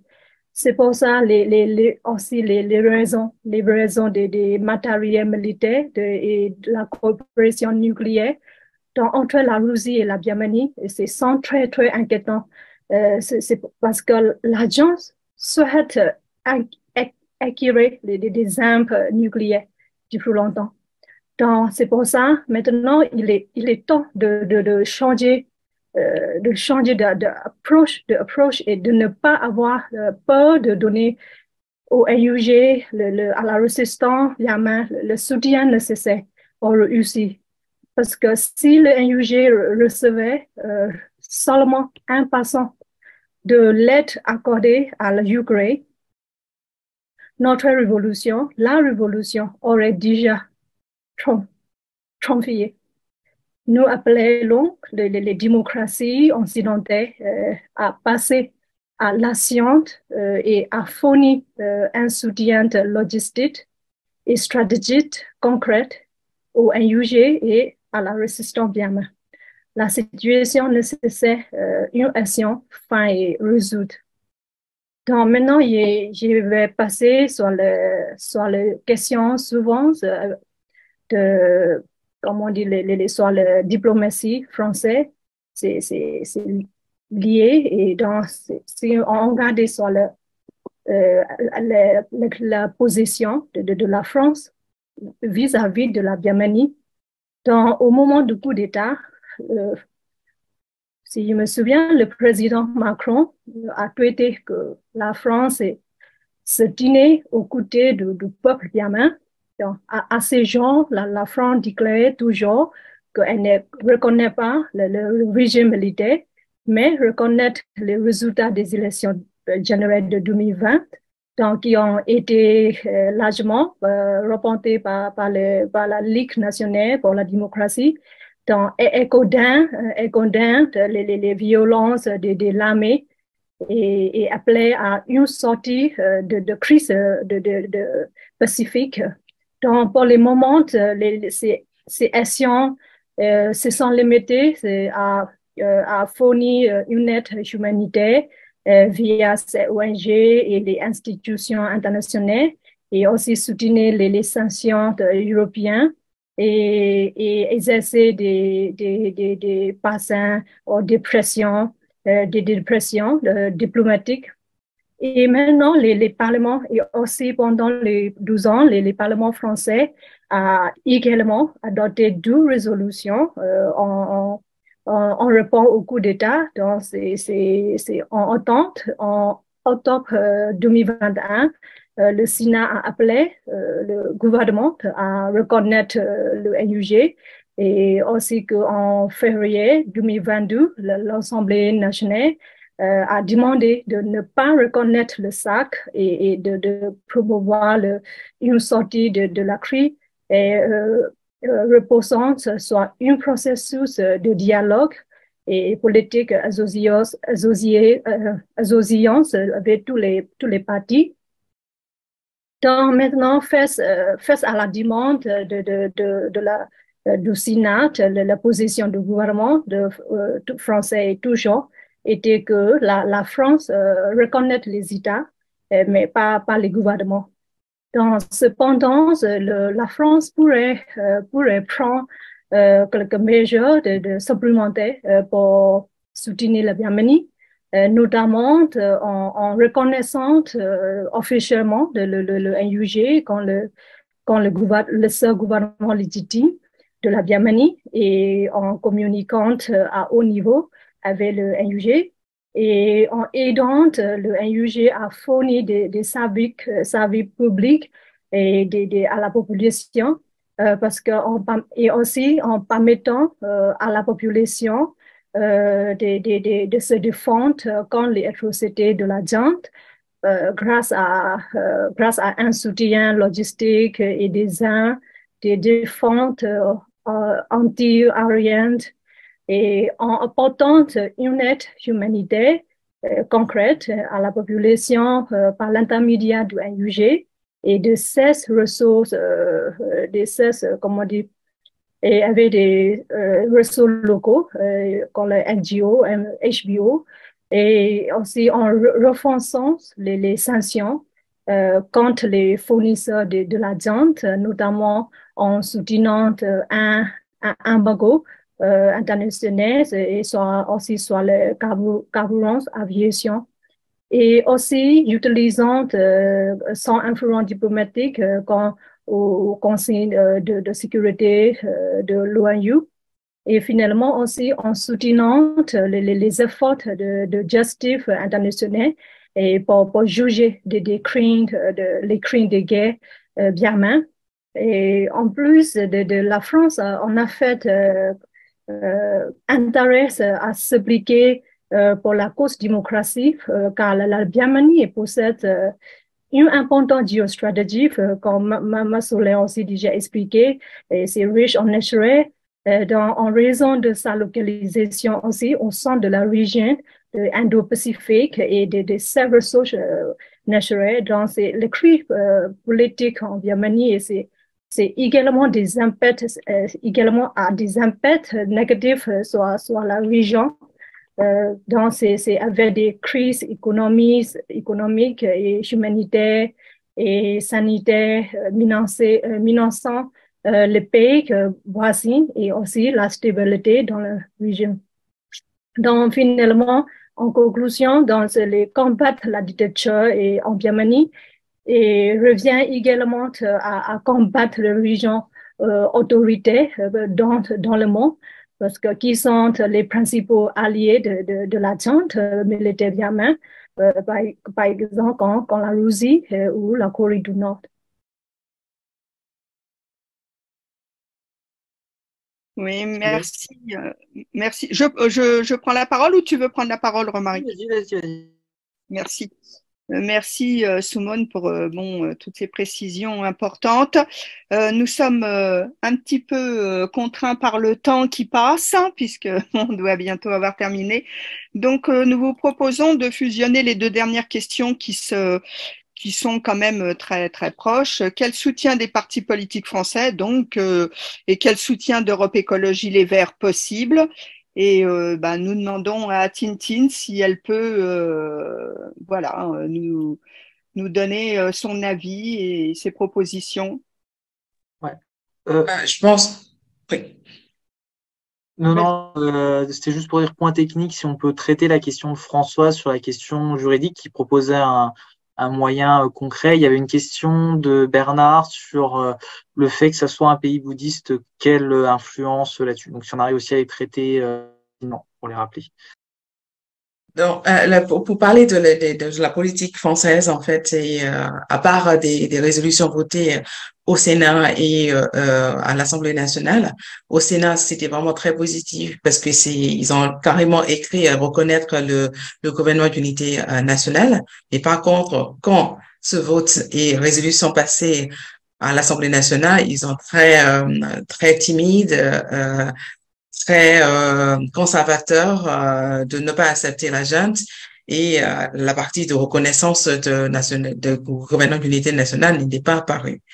Malgré tout ça, en fait, ça c'est le vote a été fait à l'Assemblée nationale en 23 février 2022, juste la veille de guerre en Ukraine, et depuis on n'en parle plus à l'Assemblée nationale. J'ai fait un petit peu calcul.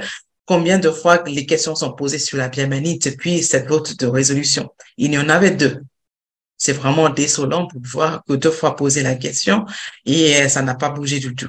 Et après, de la part de la France et aussi de Guy Dorsey, il n'y a pas grand chose, en fait, qui a beaucoup évolué dans le thème de diplomatie et également en termes des aides humanitaires. La France est connue pour faire un grand soutien pour les aides humanitaires, mais il n'y en avait pas vraiment grand chose. En fait, ça c'est parce que les aides varent à travers de gouvernements. Je veux pas dire gouvernement, mais par le régime central, donc par la junte.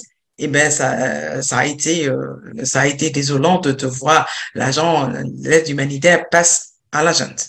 Donc, je crois que ça, c'est ce qui veut aussi dire que c'est un devoir ou peut-être je souhaiterais demander très clairement pour les partis politiques, maintenant vraiment à ELV, de se lever en fait encore des questions à l'Assemblée nationale. Comment la France a aidé? Les aides humanitaires, comment se passe-t-il? Si je comprends bien, seulement le 26% des aides humanitaires prévues ont été versées pour les réfugiés et qui n'ont pas vraiment, ils sont loin des régions où il y a des atrocités. Donc, quelle est la stance de la France pour les aides humanitaires? Il faudrait vraiment poser à l'Assemblée nationale. Exactement, mais les mêmes questions devraient être posées au Parlement européen. Parce qu'il y a minimum de 25-26 millions par an les aides humanitaires pour la Birmanie, mais ce ne sont pas arrivés aux endroits où c'est nécessaire. Donc vraiment, parler d'abord, poser des questions et également, j'apprécie énormément ce genre de webinaire, c'est l'introduction, mais il y a beaucoup de choses qu'on peut en parler beaucoup plus, y compris, là ça c'est de compétences universelles, c'est une question vraiment, c'est très important. La compétence universelle en France est très limitée, mais ce n'est pas impossible. Il y a des petits tuyaux, il y a des petites footnotes, il y a des petites étoiles en fait où on peut noter. Là, ça c'est avec des mains compétentes. Je pense qu'on peut y trouver des moyens pour procéder à compétence universelle. Je reviens aussi un petit peu les pays qui soutiennent, ça c'est bien évidemment la Russie, la Chine et l'Inde, parce qu'ils vendent d'armes et aussi avec la question très récente de géopolitique, ils soutiennent et aussi l'ignorance des pays de l'Asie du Sud-Est et aussi la diplomatie déclarative et que ça de l'Europe et des États-Unis. Il y a un pays qui soutient vraiment bien la Birmanie, la résistance birmane. Je peux dire malheureusement, il n'y en a pas vraiment qui aide vraiment effectivement. Voilà mes réponses. Donc, ELV, je vous apprécie de ce webinaire à refaire, peut-être par les thèmes plus précis et aussi faire passer ce message aux commissions, par exemple, au groupe d'amitié franco-birmanie à l'Assemblée nationale. Il y a des différentes commissions, en fait, commission des affaires étrangères, commission aussi des droits de l'homme, et c'est à poser au sein de l'Assemblée nationale. Merci. Et en tout cas, merci beaucoup à vous. Voilà, c'était vraiment d'excellente à la fois de qualité sur le fond, sur vous, ce que vous nous avez transmis et tout. C'était vraiment un excellent webinaire. Merci infiniment à vous et surtout courage. Ça, voilà, ça n'a pas l'air facile. Donc voilà, Lydia, si tu veux aussi dire un dernier mot. On fera ce qu'on pourra. Merci, un grand merci à Françoise et à Romaric. Voilà, c'était très enrichissant, très. Et voilà, on souhaite de tout cœur que la liberté. Merci beaucoup, merci infiniment. Pour gagner la résistance. C'était super. Merci beaucoup. Exactement. Merci beaucoup, Liliane. À bientôt, à très bientôt. À bientôt. Merci. À bientôt. À très bientôt. À dimanche. Merci. Au revoir. Au revoir. Au Au revoir. revoir, Lydia. Au revoir, merci. Merci.